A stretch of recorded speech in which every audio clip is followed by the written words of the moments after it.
মার্কিন president Donald Trump চীন সফর শেষ করে হোয়াইট হাউসে পা রাখতে না রাখতেই বিশ্ব রাজনীতিতে এক বিশাল বোমা ফাটালো ক্রেমলিন। আগামী 19 ও 20 মে চীন সফরে যাচ্ছেন রাশিয়ার প্রেসিডেন্ট ভ্লাদিমির পুতিন। ট্রাম্প বিদায় নেওয়ার 24 ঘন্টাও কাটেনি, এর মাঝেই পুতিনের এই বেইজিং সফরের ঘোষণা পুরো পশ্চিমা বিশ্বকে কাঁপিয়ে দিয়েছে। একদিকে ট্রাম্পের সাথে জিনপিং এর কৌশলগত দর কষাকষি, আর তার পরপরই পুতিনের সাথে চীনের এই হাই প্রোফাইল বৈঠক। একই মঞ্চে দুই চির প্রতিদ্বন্দ্বীকে খেলিয়ে শি জিনপিং আসলে কি চাল চালছেন? তবে কি ওয়াশিংটনকে রুখতে বেইজিং মস্কো কোনো গোপন চুক্তি করতে যাচ্ছে?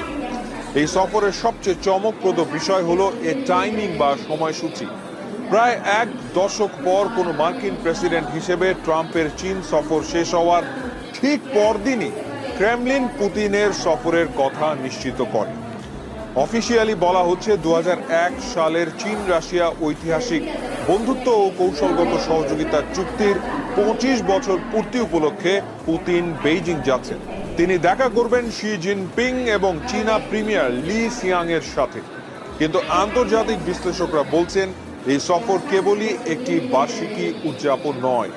ট্রাম্পের সফরের পরপরই পুতিনকে বেইজিং এ ডেকে শি জিনপিং আমেরিকাকে স্পষ্ট বার্তা দিলেন, আমেরিকার সাথে বাণিজ্য যতই হোক, রাশিয়ার সাথে চীনের নো লিমিট বা সীমাহীন বন্ধুত্বে বিন্দুমাত্র ফাটল ধরেনি। আসলে ট্রাম্পের চীন সফর ওপর জমকালো মনে হলেও মূল জায়গাগুলোতে কিন্তু কোনো বড় সমাধান আসেনি। বিশেষ করে তাইওয়ান সংকট এবং মধ্যপ্রাচ্যে ইরান ও ইসরায়েলের মধ্যে আমেরিকার যে যুদ্ধ পরিস্থিতি চলছে, সেসব স্পর্শকাতর বিষয়ে ট্রাম্প ও জিনপিং কোনো ঐক্যমত্যে পৌঁছতে পারেননি। আর ঠিক এই জায়গাতেই সুযোগ লুফে নিচ্ছেন পুতিন। ইউক্রেন যুদ্ধের পর পশ্চিমা নিষেধাজ্ঞায় কোণঠাসা রাশিয়াকে অর্থনৈতিকভাবে একাই টেনে তুলছে চীন। ডলারে নয়, বরং রুবল আর ইউয়ানে চলছে দুই দেশের রেকর্ড পরিমাণ বাণিজ্য। গত বছরই পুতিনকে পুরনো বন্ধু বলে স্বাগত জানিয়েছিলেন জিনপিং। এবার ট্রাম্পের ব্যর্থতার পর পুতিন ও জিনপিং এর এই বৈঠক আমেরিকার বিরুদ্ধে এক শক্তিশালী ভূ রাজনৈতিক ফ্রন্ট তৈরি করতে পারে। তবে এই বন্ধুত্বের আড়ালে রয়েছে এক চরম বিতর্ক।